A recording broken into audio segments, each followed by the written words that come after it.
ولا تطرد الذين يدعون ربهم بالغداة والعشي۔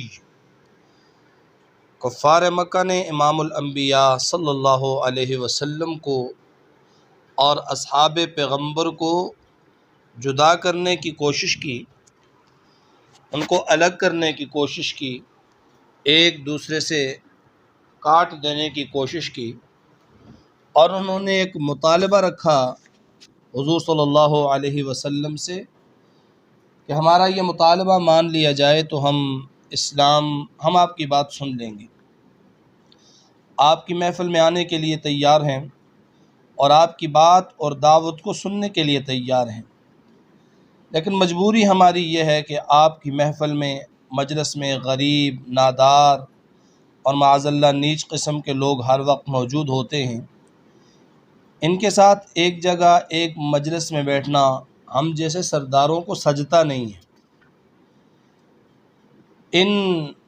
غریب لوگوں کے ساتھ بیٹھنا جن کے کپڑے میلے کچیلے ہیں ہماری توہین ہے۔ اور حضرت شیخ عبدالقادر محدث دہلوی رحمۃ اللہ علیہ نے لکھا کہ کافروں میں سے بعض سرداروں نے حضور صلی اللہ علیہ وسلم سے کہا کہ تمہاری بات سننے کو ہمارا دل تو چاہتا ہے، لیکن تمہارے پاس بیٹھتے ہیں یہ غریب لوگ اور ہم ان کے برابر نہیں بیٹھ سکتے۔ اور یہ ایک حقیقت ہے، آج بھی ہمارے معاشرے میں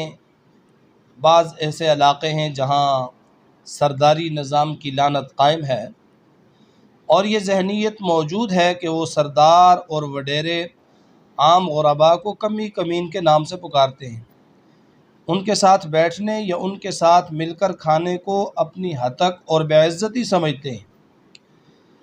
امام الانبیاء صلی اللہ علیہ وسلم نے سرداران مکہ کا یہ مطالبہ سنا تو آپ صلی اللہ علیہ وسلم کے دل میں محض خیال آیا کہ یہ غریب صحابہ یہ تو اپنے ہیں، یہ بلال، یہ عمار، یہ صہیب، یہ خباب، یہ ابن مسعود، یہ ابو فقیہ رضی اللہ عنہم، یہ تو میرے اپنے ہیں، ہر وقت کے ساتھی ہیں اور دین اسلام کے متوالے بھی ہیں،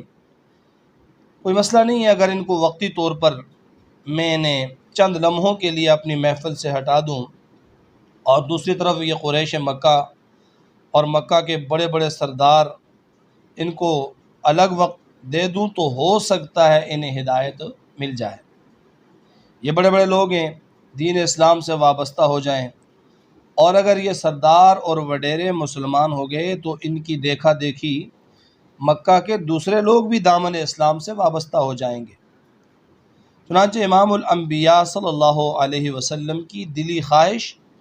اور قلبی تمنا یہ تھی کہ اللہ کرے ساری دھرتی کے لوگ مسلمان ہو کر جہنم کی آگ سے بچ جائیں اور جنت کی نعمتوں کے مستحق بن جائیں۔ تو قرآن نے آپ صلی اللہ علیہ وسلم کی اس صفت کو بھی بطور تعریف کے قرآن میں نقل کیا، حریص علیکم، کہ میرا پیغمبر تمہاری بھلائی پر حریص ہے۔ اس جذبے کے تحت آپ صلی اللہ علیہ وسلم کے دل میں خیال آیا کہ یہ سرداران مکہ کے اس مطالبے پر میں چند لمحات کے لیے اپنے غریب ساتھیوں کو محفل سے ہٹا دوں تاکہ وہ سردار قرآن سن لیں، شاید ایمان ان کے دل میں داخل ہو جائے اور میری دعوت کے معاون بن جائیں۔ ذرا دیکھیے، اصحاب رسول کو چند لمحوں کے لیے اپنے مجلس سے اٹھانے میں نیت آپ صلی اللہ علیہ وسلم کی ہتک اور توہین کرنے کی نہیں ہے، نیت بھی انتہائی نیک ہے، کام بھی انتہائی نیک ہے، اور اس میں اسلام کی خیر خواہی بھی ہے، مگر عرش والے کو اپنے نبی مکرم صلی اللہ علیہ وسلم کی یہ سوچ پسند نہ آئی، اور آپ صلی اللہ علیہ وسلم کو اللہ نے مخاطب کر کے فرمایا، واہ صحابہ کا کیا مقام ہے اللہ کے ہاں۔ اللہ نے فرمایا پیارے پیغمبر وَلَا تَطْرُدِ الَّذِينَ يَدْعُونَ رَبَّهُمْ بِالْغَدَاةِ وَالْعَشِيِّ، اے پیارے پیغمبر مت ہٹائیے، مت دور کیجیے، مت الگ کیجیے ان لوگوں کو جو صبح و شام بالغدات والعشی صبح و شام اپنے رب کو پکارتے ہیں خالص اس کی رضامندی کے لیے، یریدون وجہ ما علیک من حسابہم ما علیک من حسابہم من شیء وما من حسابک علیہم من شیء۔ اے پیارے پیغمبر، ان کا حساب ذرا بھی آپ کے متعلق نہیں اور آپ کا حساب ذرا بھی ان کے متعلق نہیں، اور اگر آپ نے ان غریب صحابہ کو اپنی مجلس سے اٹھا دیا ان سرداروں کی وجہ سے، فتطردہم، اگر اٹھا دیا تو فتکون من الظالمین، تو آپ بے انصافوں میں سے ہو جائیں گے۔ اللہ اکبر۔ میرے نبی کے غریب اور نادار ساتھی، غلامی کی زندگی بسر کرنے والے، جن کے پاس کھانے کو مناسب غذا نہیں، جن کے پاس پہننے کے لیے معقول لباس نہیں، جن کے پاس سر چھپانے کے لیے کوئی چھت نہیں، جن کی کوئی برادری اور کنبہ اور قبیلہ نہیں، تجارت اور دولت دنیا نہیں، مکہ کے جاہلانہ معاشرے میں ان کی پوچھ پریت نہیں، جنہیں فرش پر حقیر اور کیڑے مکوڑے سمجھا جاتا ہے، مگر عرش پر ان کی کتنی قدر و منزلت ہے، عرش والے کی نگاہوں میں وہ کتنے معزز اور محترم ہیں، کتنے وہ مکرم ہیں، آسمان پر ان کی کتنی پذیرائی ہے کہ ان غربا کی خاطر، ان غلاموں کی طرفداری کر کے عرش والے نے اپنے محبوب سے اتنے سخت لہجے میں بات کر دی، فَتَطْرُدَهُمْ فَتَكُونَ مِنَ الظَّالِمِينَ۔ میرے محبوب پیغمبر، میرے پیارے پیغمبر، اگر ان مشرکین کے سرداروں کی وجہ سے، ان کے مطالبے کی وجہ سے اگر آپ نے ان غریب صحابہ کو اپنی مجلس سے اگر اٹھا دیا، فَتَكُونَ مِنَ الظَّالِمِينَ، بڑا سخت لفظ اللہ نے استعمال فرمایا کہ آپ پھر بے انصافوں میں سے ہو جائیں گے۔ وَلَا تَطْرُدْ، مت ہٹائیے اپنی محفل سے۔ اور اللہ کو میرے نبی کے یاروں پر اتنا پیار کیوں کیا میرے رب نے اتنا پیار؟ اور اللہ نے وہ پیار بھی بتا دیا، یدعون ربہم بالغداۃ والعشی، وہ ہر حالت میں خالص مجھے پکارتے ہیں، مصیبت میں ہوں تب بھی، راحت میں ہوں تب بھی، دکھ میں ہوں تب بھی، سکھ میں ہوں تب بھی، جنگ میں ہوں یا امن میں، سفر میں ہوں یا حضر میں، صحت میں ہوں یا بیماری میں، قید میں ہوں یا آزادی کی فضاؤں میں، پیٹ بھر کر کھا چکے ہوں یا پیٹ پر پتھر باندھ رکھے ہوں، وہ تحت پر ہوں یا تختوں پر، ہر جگہ اور ہر حالت میں وہ پکارتے ہیں تو صرف اور صرف مجھے پکارتے ہیں۔ مجھے تیرے یاروں سے پیار اس لیے ہو گیا کہ وہ میرے موحد بندے ہیں۔ یریدون وجہ، میرے پیارے پیغمبر، مجھے پکارنے والے مجھے پکارتے رہے، مگر اپنی غرض کے لیے، اپنی حاجت کے لیے، اپنی مجبوری کی بنا پر۔ کوئی بیمار ہے تو صحت کے لیے مجھے پکارتا ہے، کوئی بے اولاد ہے تو اولاد کے لیے میرا دروازہ کھٹکھٹاتا ہے، کوئی قیدی ہے تو رہائی کے لیے التجائیں مجھ سے کرتا ہے، کسی کو کاروبار میں نقصان ہے تو ترقی کے لیے دعائیں مجھ سے کرتا ہے،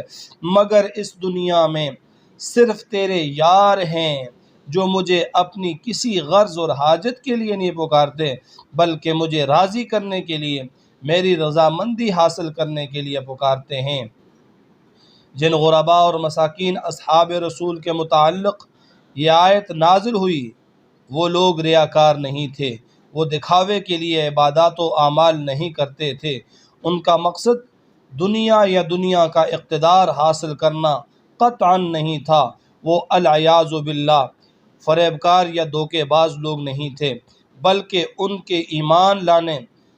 عبادات سر انجام دینے، رب کو پکارنے سے مقصد اور غرض اور غایت صرف اور صرف اللہ کی رضا کا حصول تھا۔ سامعین ذی قدر، جب کائنات کے سردار اور کائنات کے سرتاج وجہ تخلیق کائنات کو اس بات کی اجازت نہیں اللہ نے دی کہ اصحاب رسول کو ایک عظیم مقصد اور دینی ضرورت کی بنا پر اپنی مجلس سے اٹھا دیں اور دور فرما دیں، اور محبوب کائنات کو، امام الانبیاء کو تنبیہ کی جاتی ہے کہ اگر آپ نے انہیں اپنی محفل سے دور کر دیا تو آپ بھی بے انصافوں میں شمار ہوں گے۔ پھر دوسرے کسی شخص کو کیا حق پہنچتا ہے کہ وہ اصحاب رسول پر تبرہ کرے، کہ وہ اصحاب رسول کی گستاخیاں کرے، ان پر تانے کسے، ان پر طرح طرح کے الزامات لگائے، جب اللہ نے اپنے پیغمبر کو ایک دینی مقصد کے لیے ایک نیک سوچ کے تحت بھی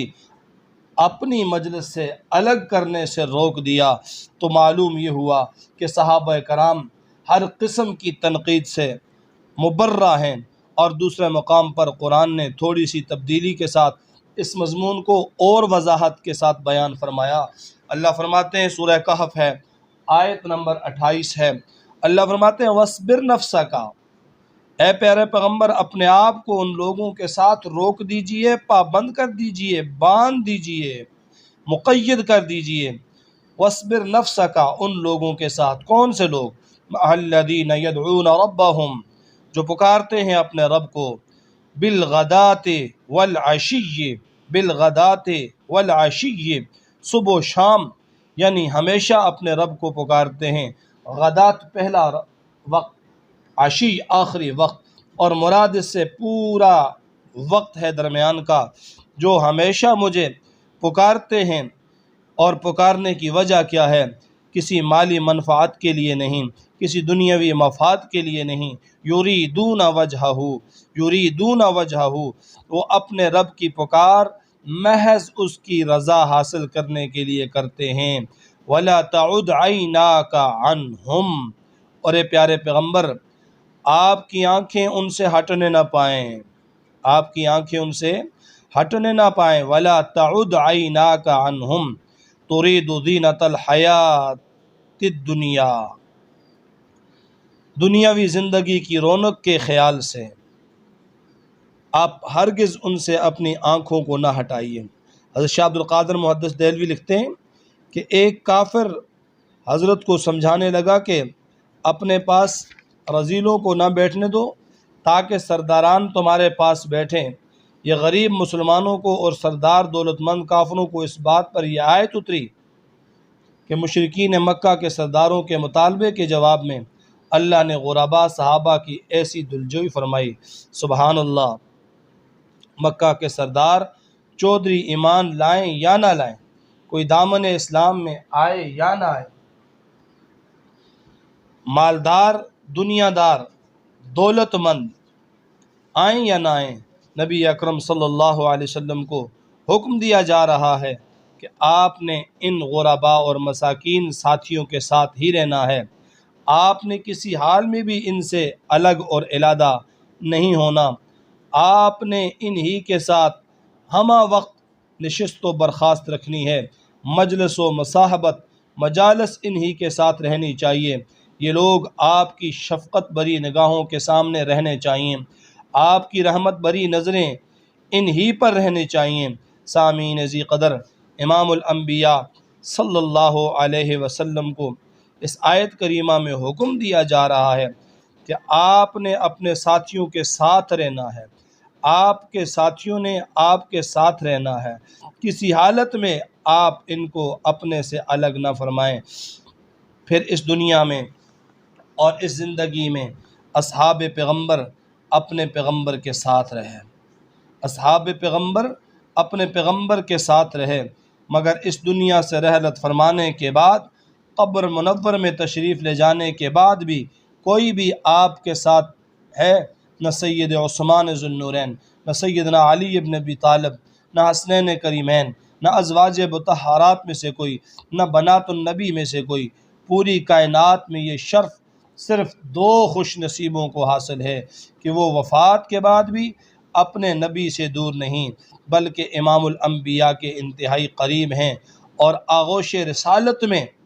قرب و وصل کے لطف لے رہے ہیں۔ ہاں، یہی دو شخص خوش بخت ہیں، ایک ابو بکر، دوسرے عمر رضی اللہ تعالی عنہ۔ اللہ تعالی